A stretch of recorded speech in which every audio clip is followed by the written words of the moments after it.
When my husband died, his millionaire boss called me. "Ma'am, I found something. Come to my office right now. Don't tell your son or daughter-in-law anything. You could be in danger." When I arrived, I froze upon seeing who was at the door. "I'm glad to have you here. Follow my story until the end and comment from what city you are viewing me from. That way, I can see how far my story has traveled. I never thought that after 45 years of marriage, I would feel like a stranger in my own life. But there I was, seated in the front pew at Elijah's funeral, while my son, Marcus, and my daughter-in-law, Kira, handled every decision as if I didn't exist. "Mama, just leave this to us. You just worry about staying calm," Marcus had told me that morning, with that condescending voice he had developed over the last few years. Kira nodded beside him with that false smile I'd grown all too familiar with. I stayed quiet because I didn't have the strength to fight. Elijah had died of a heart attack 3 days earlier, so suddenly that I still couldn't fully process it. One moment he was eating breakfast with me, talking about the garden he wanted to plant in the spring, and the next, I found him collapsed in the garage. I watched the people filling the community church, Elijah's co-workers, neighbors, some distant relatives. Everyone approached Marcus and Kira to offer condolences, as if they were the ones who were widowed. I was just an old woman of 68 who needed to be shielded from the trauma. "Grandma is very fragile," I heard Kira whisper to someone. "Marcus and I are taking care of everything." Fragile. That word hurt more than any empty condolence. Elijah never saw me as fragile. To him, I was Lena, his partner, his equal. But ever since Marcus married Kira 5 years ago, everything had gradually changed. During the service, I noticed something strange. Marcus seemed more relieved than grief-stricken. Every time someone approached to console him, he responded with a composure that bordered on indifference. Kira, for her part, had tears in her eyes, but something about her expression felt calculated, as if she were putting on a performance. After the burial, at the home Elijah and I had shared for so many years, people gathered for the lunch Kira had organized. I sat in my favorite chair by the window, watching my daughter-in-law run everything as if it were her own house. "Lena, you should go rest," Kira suggested, approaching me with a cup of tea I hadn't asked for. "It's been a very long day for you." "I'm fine right here," I replied, but my voice sounded weaker than I intended. Marcus came over and sat on the sofa across from me. "Mama, Kira and I have been talking.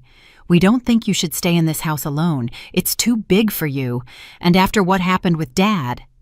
My blood ran cold. "What are you talking about?" "Well," Marcus continued, exchanging a look with Kira, "there are some very nice retirement communities where you'd be safer, with people your own age, activities." "I am not going to any nursing home," I said, feeling indignation give me strength I didn't know I had. Kira sat beside me, taking my hand with a softness I found unbearable. "It's not a nursing home, Lena. They are elegant senior living facilities, and we could visit you every weekend. This is my home," I mumbled, but I already felt my resolve crumbling under their pitying gazes. The conversation was interrupted by the phone ringing. Marcus got up to answer it, and I could hear his voice from the kitchen, though not the exact words. When he returned, his expression had changed. "It was someone from Dad's office," he said, looking annoyed. "They wanted to talk to you about some paperwork." "What paperwork?" I asked. "I don't know. I told him you were indisposed, that they could arrange anything with me." Something in his tone bothered me. "Marcus, your father worked at that company for 30 years. If they want to talk to me about something, I have the right to hear it." "Mama, don't worry about those things. We'll handle all the paperwork and legal affairs." That night, after everyone left and Marcus and Kira finally left me alone, I sat on the bed I had shared with Elijah for so many years. The house was too silent, full of memories that now felt distant. That's when my cell phone rang. The number was unfamiliar. "Mrs. Lena Odom," a man's voice said on the other end of the line.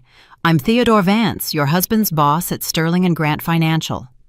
"Mr. Vance," I replied, recalling the name.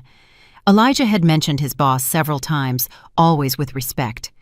"Ma'am, I am so sorry for your loss. Elijah was an extraordinary man, and everyone at the office valued him immensely. Thank you, I murmured. There was a pause, and then his voice became more serious. Mrs. Odom, I need to see you urgently. There's something you need to know about the last few months of your husband's life. Something important. My heart started beating faster. What kind of thing? I can't talk over the phone. Can you come to my office tomorrow morning? And ma'am, it is crucial that you don't tell your son or daughter-in-law anything about this conversation. Elijah was very specific about that. The air caught in my lungs. Why? What is going on? Please, Mrs. Odom, come tomorrow at 10 in the morning. Your husband asked me that if anything happened to him, I should make sure to speak with you. But only with you. The line cut off, and I was left sitting in the dark, holding the phone with trembling hands. Elijah had anticipated his death. He had left specific instructions, and for some reason, those instructions included keeping Marcus and Kira out of the loop. For the first time since his death, I felt like my husband was talking to me from somewhere far away, telling me to pay attention, that this was not the time to be fragile. Something was terribly wrong, and I was the only one who could figure it out. The next morning, I woke up with a determination I hadn't felt in months. For the first time since Elijah's death, I had a clear purpose. I dressed carefully, choosing the navy blue suit Elijah always said made me look elegant and strong.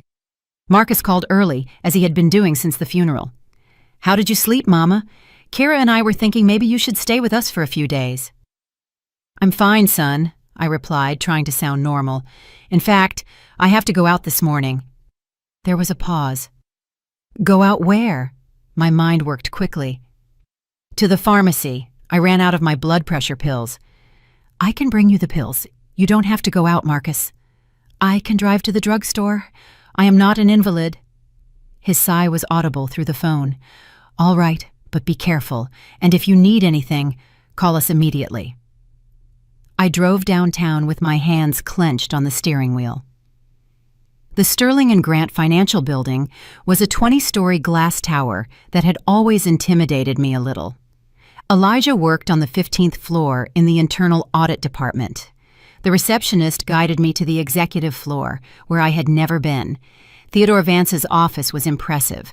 Floor-to-ceiling windows overlooked the entire city, mahogany furniture, and a sense of power that permeated the air.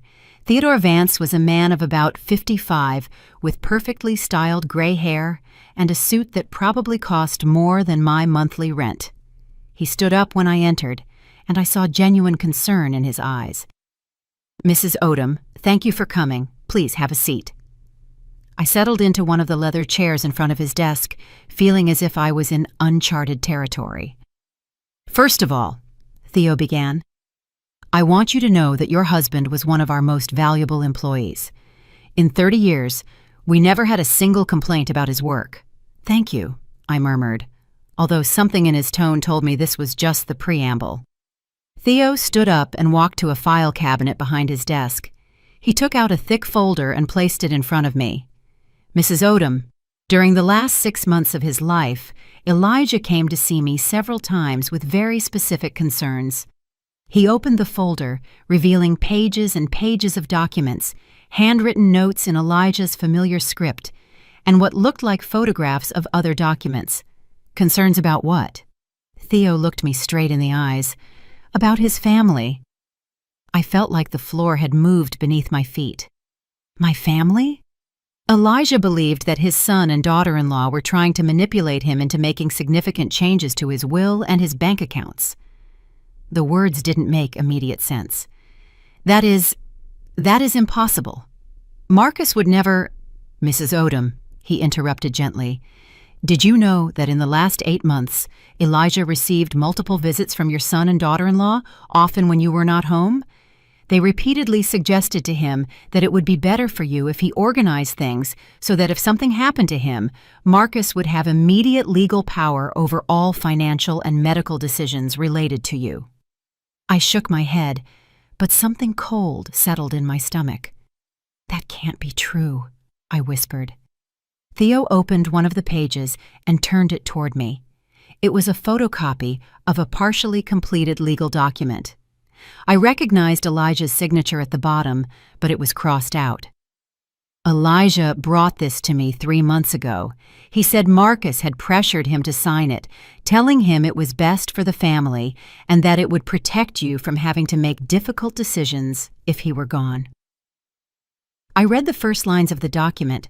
It was a transfer of power of attorney that would have given Marcus total control over all our finances and medical decisions related to me if Elijah died or became incapacitated. But he didn't sign it, I observed. No, and that's what started to worry Elijah. As he told me, when he refused to sign it, Marcus became very upset. He told him he was being selfish, that he wasn't thinking about what would be best for you. My mind began to make connections I didn't want to make. I remembered Marcus and Kira's visits over the last year, how they always seemed to be whispering about something when I entered the room. "There's more," Theo continued, turning to another page. "Elijah also told me that Kira had begun suggesting you were showing signs of confusion, of memory loss." "What?" "Apparently, she had started commenting to both Elijah and Marcus that you were repeating stories, forgetting conversations, that perhaps you needed closer medical supervision." I felt like I had been punched. I'm not. My memory is perfectly fine. Elijah knew that. That's why he started documenting everything, every conversation, every suggestion, every pressure he felt from them.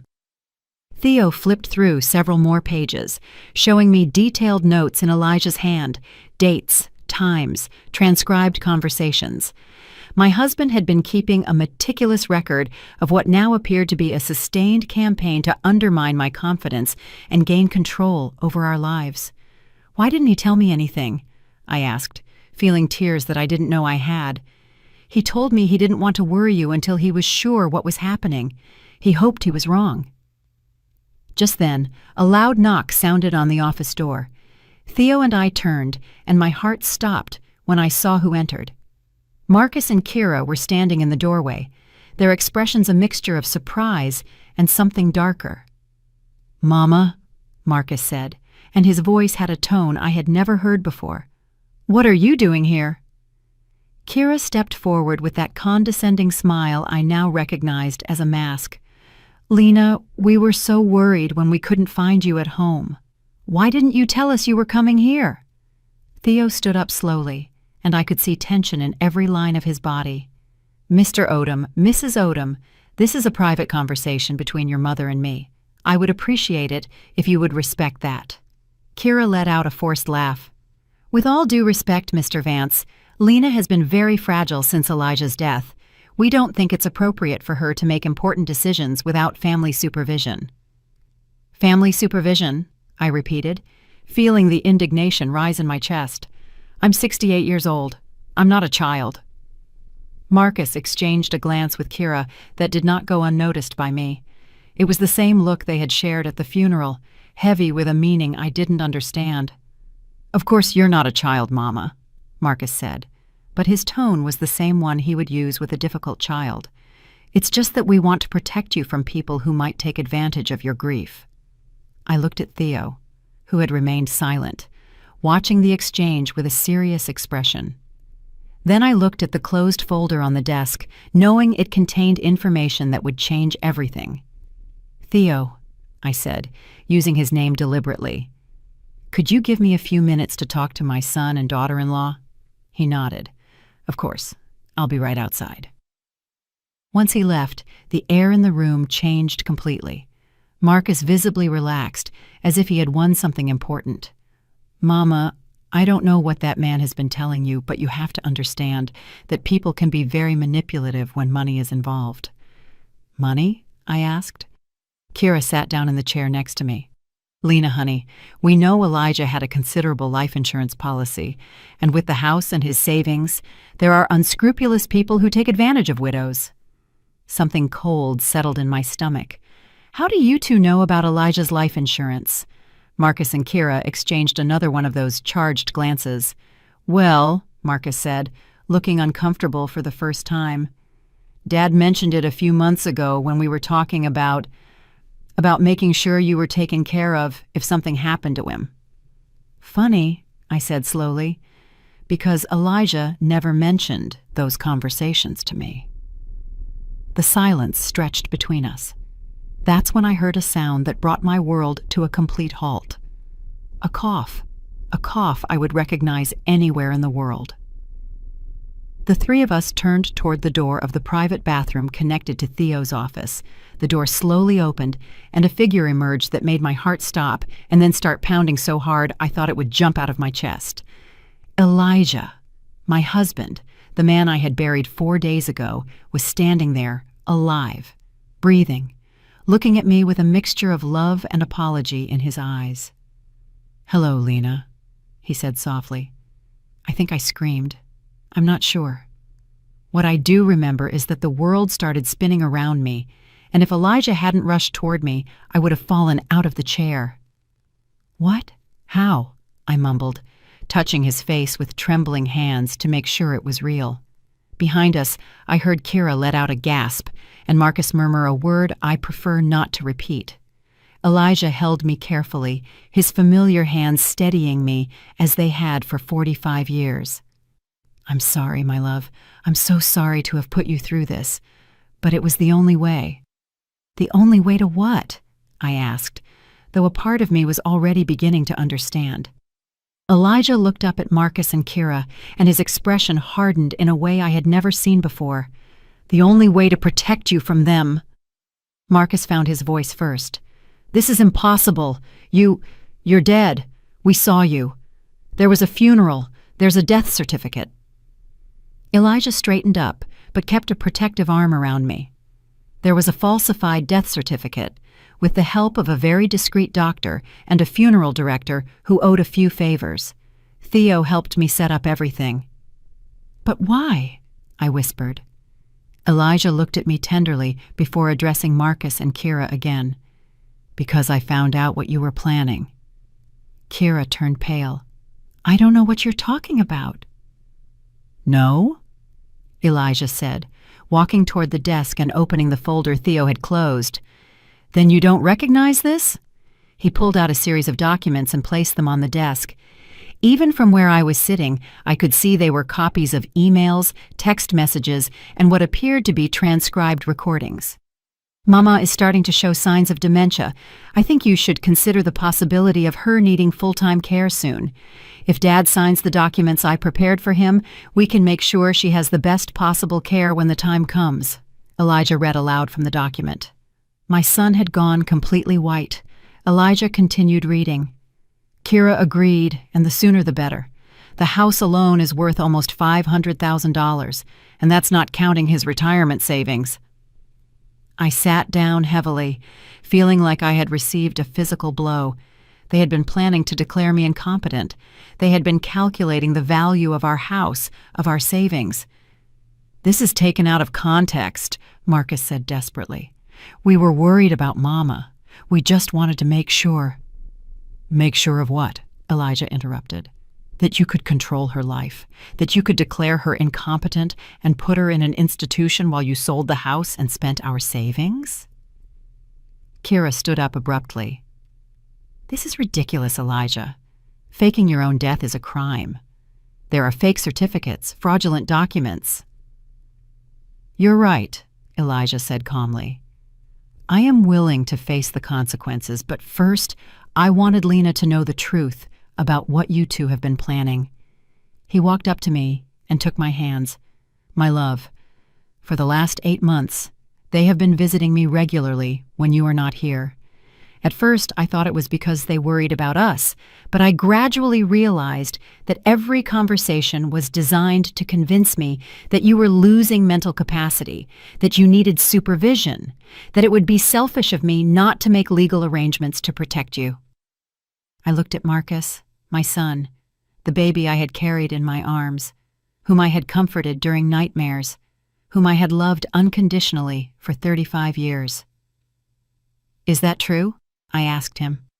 For a moment, I saw something in his eyes that might have been shame, but then it hardened. "Mama, you don't understand the financial pressures we face. Kira and I have debts. Obligations. So it was true, I murmured.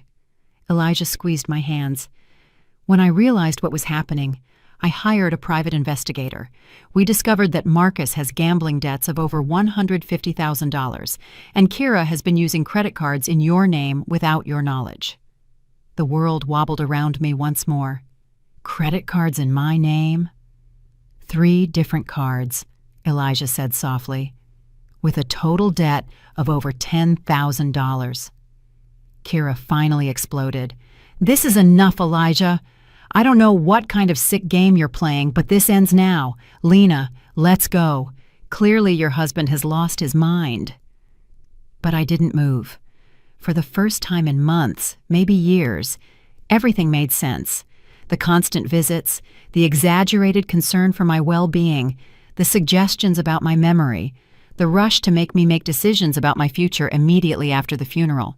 They hadn't been taking care of me. They had been preparing me to be sacrificed. I am not going anywhere, I finally said. My voice was stronger than it had sounded in a long time. But I think you two should leave. The expression on Marcus's face changed to something I had never seen before. He was no longer my worried son. He was a stranger who had just lost something he had been counting as his. Elijah helped me sit on the office sofa while Theo returned with a bottle of water and a grave expression. Marcus and Kira remained standing near the door, like cornered animals deciding whether to flee or attack. "Lena," Elijah said softly, kneeling in front of me, "there's more you need to know." My mind was still struggling to process that my husband was alive, that he had faked his death, that my son and daughter-in-law had been planning to steal everything from me for months. But something in Elijah's expression told me the worst was yet to come. "More?" I murmured. Theo opened another section of the folder and pulled out what looked like a series of photographs. He placed them on the coffee table in front of us.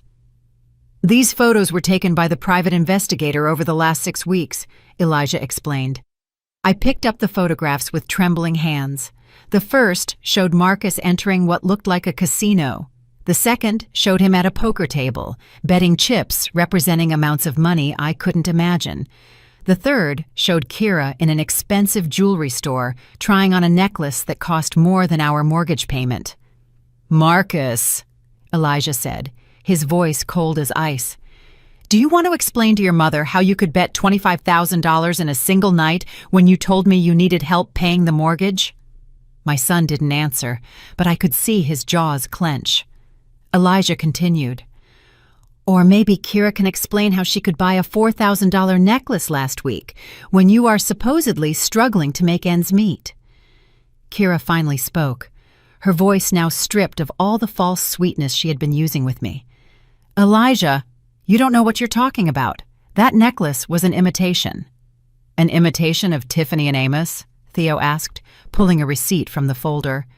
"Because we have the receipt here, paid with a credit card in the name of Lena Odom." I felt like I had been slapped. "You used my name to buy jewelry?" "Lena," Kira said, and for the first time her mask completely cracked. "You don't understand. Marcus and I are under so much pressure. His debts, our expenses. We just needed a little temporary help." "Temporary?" I repeated.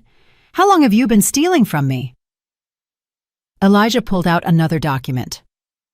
"According to our investigator, the fraudulent transaction started a 1.5 years ago. You used her information to open 3 credit cards. You have made unauthorized withdrawals from her savings account totaling over $1,000, and you have been intercepting her bank correspondence so she wouldn't notice." "Intercepting my correspondence? Do you remember when Kira offered to help you with the mail a few months ago?" Elijah asked. "When she said it would be easier if she handled organizing all your important accounts and documents." The memory hit me like lightning. Kira had been so sweet, so helpful. "Lena, honey, I know these financial things can be confusing. Why don't you let me handle organizing everything for you? Elijah has so much work and you already have enough worries." "But that's not the worst of it," Elijah continued, his expression growing even gloomier. "What could be worse than this?" I asked. Elijah looked at Marcus straight in the eyes. "Tell your mother about the plan for the assisted living. Marcus went completely pale. I don't know what you're talking about. No? Theo said, pulling a small voice recorder from his desk. Because we have this. He pressed the playback button, and Marcus's voice filled the office. It was a phone conversation, likely recorded without his knowledge. Kira, we need to speed up the timeline. Dad is starting to ask questions, and Mama isn't acting as confused as we hoped. Kira's voice responded from the recorder. I already spoke to the director at the Magnolia Place. Did you say you have the medical documents we need? The fake documents are ready. Once Mama is institutionalized, we can sell the house immediately. The market is good right now. I felt like I was falling off a cliff. Fake medical documents. The recording continued. And what if Elijah objects? Kira asked. Elijah isn't going to be a problem for much longer, Marcus replied, and something in his tone made my blood run cold. Elijah paused the recording and looked at me with eyes full of pain. That conversation was recorded 3 weeks ago, Lena. 3 weeks before my death. The silence in the office was deafening. I looked at Marcus, trying to find some explanation, some way that this wasn't what it seemed. Elijah wasn't going to be a problem for much longer, I repeated slowly. What does that mean, Marcus? My son finally spoke, but his voice was that of a stranger. Mama, you're misinterpreting everything. We were just worried about Dad. His blood pressure had been high. He had been very stressed. Are you saying you were just waiting for me to die naturally? Elijah asked, standing up. Kira stepped forward, all pretense abandoned. Elijah, don't be dramatic. We were just being realistic about the future. Lena is going to need care eventually, and it's better to plan ahead. Plan ahead, I repeated, or speed up the process. Theo pulled another document from the folder. Lena, this may be the hardest thing to hear. It was a medical report. I read the first lines with growing horror. Patient shows clear signs of early dementia. Episodes of confusion, short-term memory loss, disorientation. Evaluation for full-time care recommended. This is a lie, I said. My voice was barely a whisper. I've never seen this doctor. Dr. Silas Thorne. I don't recognize this name. He's Kira's doctor, Elijah said. Someone who was willing to sign a false diagnosis in exchange for $10,000. I looked at Kira, the woman I had called daughter for 5 years. You paid a doctor to say I have dementia? Lena, Kira said, and for the first time I could see real panic in her eyes. You have to understand, we were trying to protect you. Protect me from what? I cried out, surprised by the strength of my own voice. From yourself, Marcus shouted back. Mama, you're old. Your mind isn't what it used to be. Kira and I can see things you can't see. Elijah stepped between Marcus and me. Lena has no mental problems. The only problem is that you have been gaslighting a 68-year-old woman for over a year, making her question her own reality so you could steal her money and her house. Gaslighting? What? I asked. Gaslighting, Theo explained. It's a form of psychological manipulation where someone makes you doubt your own perception of reality. Elijah sat next to me and took my hands. My love, do you remember a few months ago when you couldn't find your car keys? And Kira suggested maybe you had lost them because your memory wasn't what it used to be? I nodded. It had been very distressing. We found the keys in Kira's purse, Elijah said softly. She had taken them. And do you remember when you couldn't find your blood pressure medication, and Marcus said you had probably forgotten where you put it? My heart began to beat faster. Yes, it was also in Marcus's car. One by one, Elijah began to explain situations that I had interpreted as signs of my mental decline. The day I couldn't find my purse, the time I was late for an appointment because I was sure it was at a different hour, the occasions when I couldn't recall conversations I was sure I had had. All of them had been orchestrated. For months, Elijah said, they have been systematically making you doubt your own mind, preparing the ground to declare you incompetent. I looked at Marcus and Kira, these two people I had loved and trusted. Why? I whispered. We're family. Kira laughed, a bitter sound I had never heard from her before. Family, Lena? You and Elijah have been an obstacle for us since the day we got married, sitting in this huge house accumulating money you never use while Marcus and I struggle every month. You never asked us for help, I said weakly. We didn't want your help, Marcus said. We wanted what's rightfully ours. What's rightfully yours? We are your family, Marcus exploded.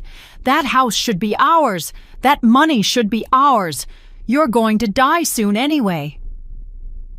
The silence that followed those words was absolute. In that moment, I knew I had lost my son forever. The person standing in front of me was a stranger who had been using my love against me, counting the days until my death so he could collect. But I also knew something else. For the first time in over a year, my mind was completely clear. I wasn't confused. I didn't have dementia. I was the victim of a cruel and systematic conspiracy carried out by the two people I trusted most. And now that I knew the truth, I would never be the same again. The following days were an emotional roller coaster I will never forget.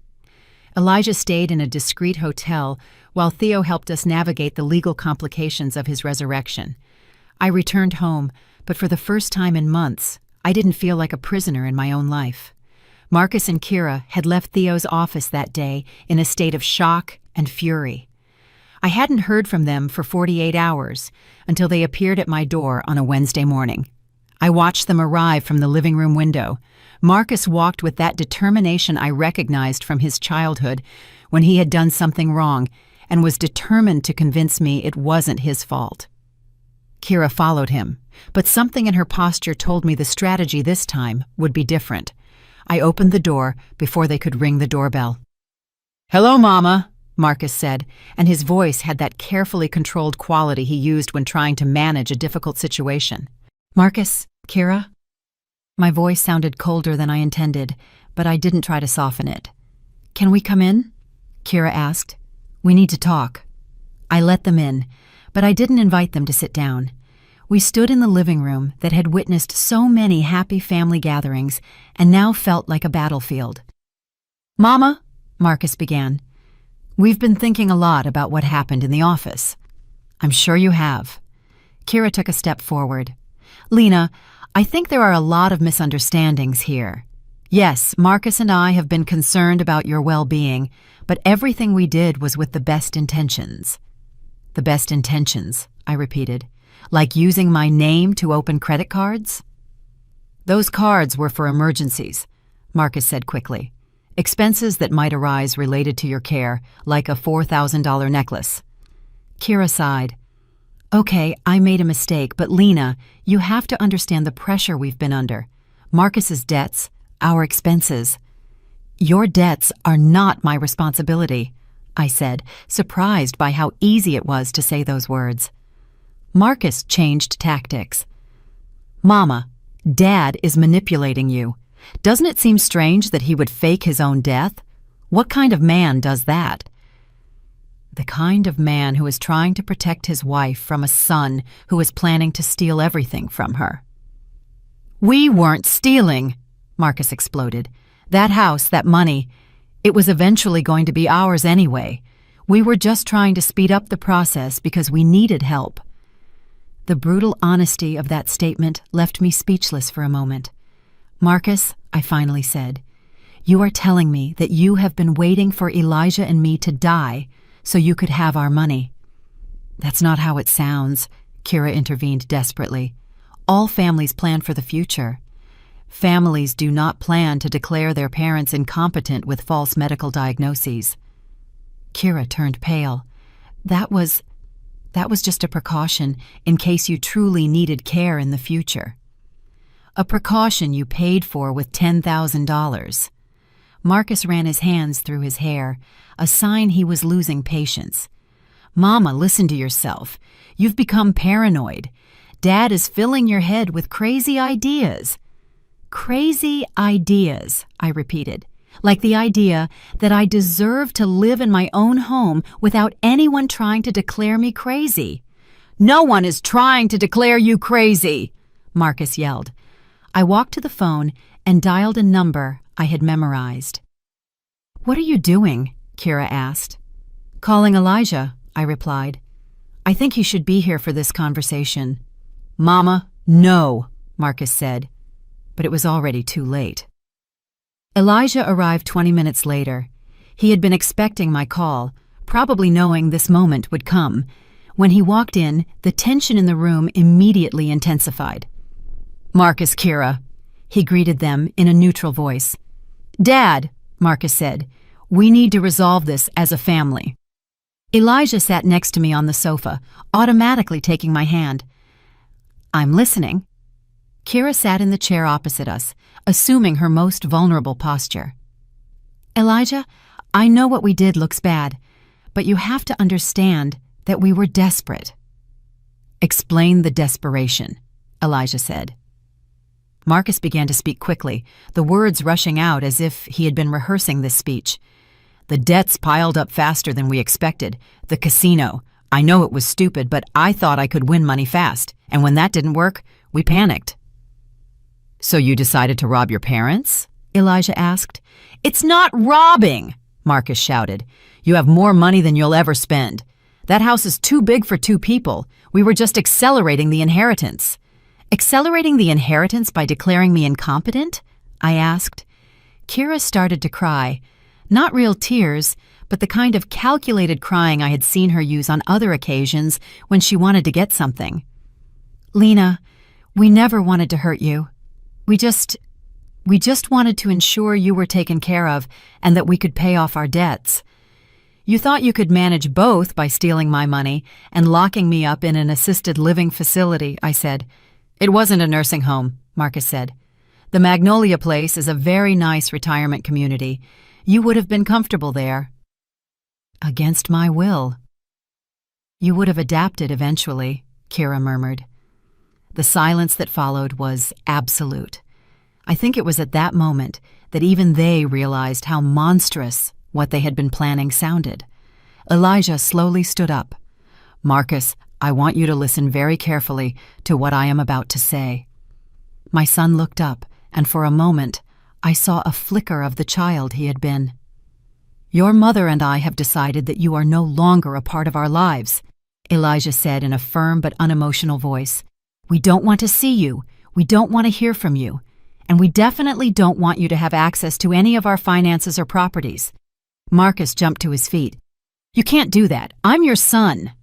You are my biological son, Elijah corrected, but you stopped being my family the day you decided our death would be more convenient for you than our life. Kira also stood up, her crying now completely abandoned. This is ridiculous, Elijah. Lena, you can't cut us off completely. We're family. No, I said, also standing up. Family doesn't try to steal. Family doesn't try to make their loved ones doubt their own sanity.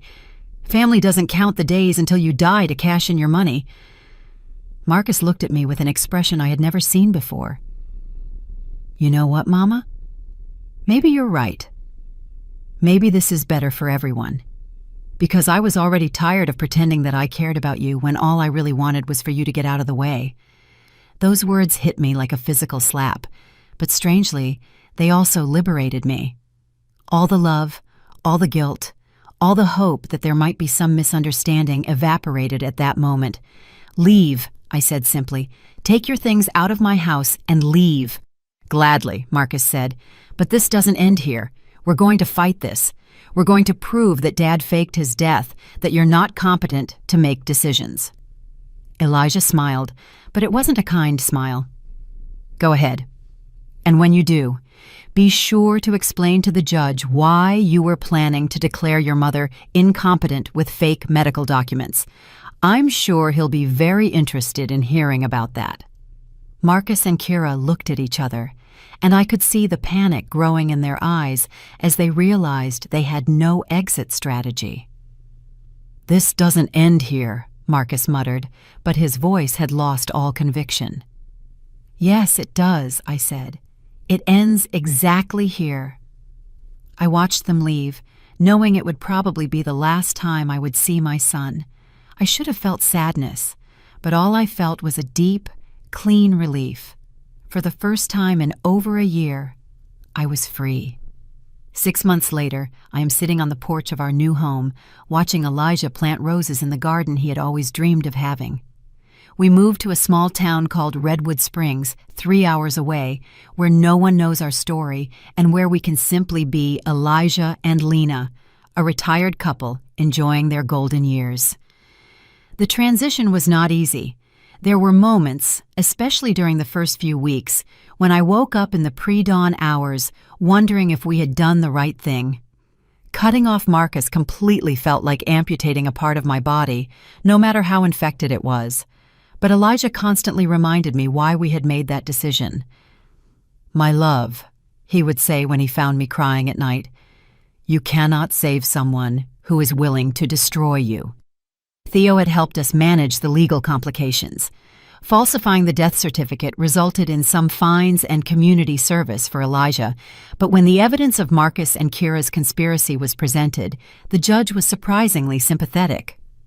"I've seen many cases of elder financial abuse," he had told us during the hearing, "but rarely one as systematic and cruel as this." Marcus and Kira tried to follow through on their threat to fight legally, but their case quickly fell apart when the district attorney decided to investigate the fraudulent credit cards and the false medical documents. In the end, they were the ones who faced criminal charges, not us. The last I heard of them, Marcus was serving 18 months of probation for financial fraud. Kira had lost her nursing license. They had divorced 6 weeks after everything came to light, each blaming the other for dragging them into such a desperate situation. I feel no satisfaction in their downfall. I only feel a strange sense of closure, like when you finish reading a book that had been disturbing you and you can finally put it aside. We sold the big house where we had raised Marcus. It was too full of complicated memories, and frankly, they were right about one thing. It was too big for 2 people. With the money from the sale, we bought this smaller house in Redwood Springs, with enough land for Elijah's garden and a view of the mountains that makes every sunrise feel like a gift. We also paid off all the debts Marcus and Kira had accumulated in our name, not because we owed it to them, but because we wanted to start this new phase of our lives completely clean, without any financial connection to our past. "Do you think Marcus will ever understand what he did?" I ask Elijah one evening as we prepare dinner together. Elijah stops chopping vegetables and looks at me with those wise eyes that made me fall in love with him 46 years ago. "I don't know, my love, but it is no longer our responsibility to teach him. That is the hardest lesson I have learned in these months. For 35 years, I felt responsible for Marcus's happiness and well-being. Even when he became an adult, even when he got married, he was still my baby who needed protection and guidance. But some adults choose paths their parents cannot follow, and sometimes the truest love is knowing when to let them go. We've made new friends here.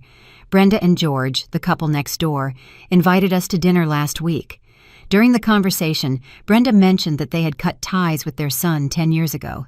He was an addict, she explained simply, and every time we tried to help him, he dragged us into his chaos. In the end, we had to choose to save our marriage and our sanity or continue to be victims of his destruction. Was it difficult? I asked. George took Brenda's hand. It was the hardest decision of our lives, but it was also the one that saved us. I hadn't realized until that moment how much I needed to hear that we weren't the only parents who had had to make such an extreme decision. This morning, Elijah brought me coffee in bed, a routine we've developed in our new life. As I took my first sip, I noticed he had left a letter on the nightstand. "What is this?" I asked. "It arrived yesterday. It's from Marcus." My heart stopped for a moment. "Did you read it?" "It's for you." I held the letter for several minutes before opening it. The handwriting was the same I had seen on thousands of Mother's Day cards, but the words were those of a stranger. "Mama," it began. "I know you probably don't want to hear from me, but I need to tell you something. Kira and I divorced. She blamed everything that happened on my gambling debts, but I know the truth is more complicated than that." He went on to explain that he was in therapy, trying to understand how he had reached the point of conspiring against his own parents. The therapist says I have entitlement issues, that I've always felt I deserved things without working for them. It came to the point near the end. I'm not asking for forgiveness because I know I don't deserve it. I just wanted you to know that I understand what I did, and I understand why you had to walk away from me. If you ever want to give me another chance, I'll be working to be the person I should have been all along. When I finished reading, I handed the letter to Elijah. What do you think? I think he sounds like someone who is trying to change, I said honestly. But I also think words are easy. Elijah nodded. And what do you want to do? Nothing, I said, surprising myself with the certainty of my answer. I want to continue living our life, and if one day he proves with real actions that he has changed, maybe we can reconsider. And if he never does? I looked out the window at the garden, where the roses Elijah had planted were beginning to bloom. Then we will live a beautiful life without him. That afternoon, while Elijah worked in the garden, I decided to write my own letter, not to Marcus, but to myself, a kind of declaration of independence from the guilt I had been carrying. Dear 68-year-old Lena, I wrote, forgive yourself for loving so much that it almost cost you everything. Forgive yourself for trusting so much that it almost cost you your sanity. Forgive yourself for believing that family love is always unconditional. But also, celebrate your strength. Celebrate that when you finally saw the truth, you had the courage to act on it. Celebrate that you chose your own life over everyone else's comfort. That night, as Elijah and I prepared for sleep in our new bedroom with a view of the mountains, he asked me, "Do you regret anything? Cutting him off completely?" "No," I replied without hesitation. "Not seeing the signs sooner, sometimes." "And me faking my death?" I smiled. "It was dramatic, but effective." Elijah laughed. "Definitely effective." We were silent for a moment, listening to the sounds of the night in our new home. "You know what the strangest thing is?" I said finally. "What?" "I feel younger now than I did when I was 50, as if I had been carrying a weight I didn't even know was there."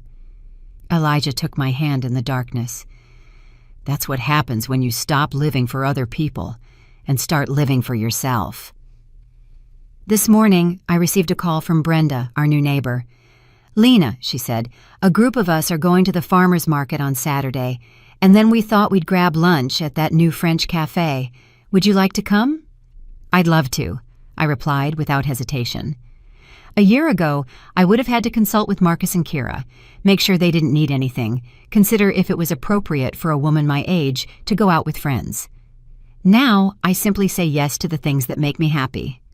As I write these lines, sitting on my porch with a cup of tea and the sound of Elijah whistling as he waters his roses, I realize that this is the first time in decades that I feel completely free. Free from guilt, free from expectations, free from the need to justify my decisions to people who never had my best interests at heart. Marcus was right about one thing. Elijah and I probably won't live many more years, but the years we have left will be ours, lived on our terms, surrounded by people who love us unconditionally and without hidden agendas. And I discovered that is worth more than any toxic family tie I may have lost in the process. Sometimes the greatest freedom comes from having the courage to walk into the unknown, leaving behind even those you loved most when the love had become indistinguishable from the harm. Tonight, I will sleep soundly for the first time in 2 years, knowing that tomorrow I will wake up to a life that is completely mine. Did you like my story? If you listened till the end, drop a number 1 in the comments. If you enjoyed it, you can support me by liking the video and sending a small tip. I've got lots of other life stories like this on my channel, so make sure to subscribe and check them out. I've added 2 new stories on screen that everyone loves. Thanks for being here. See you in the next one, with love.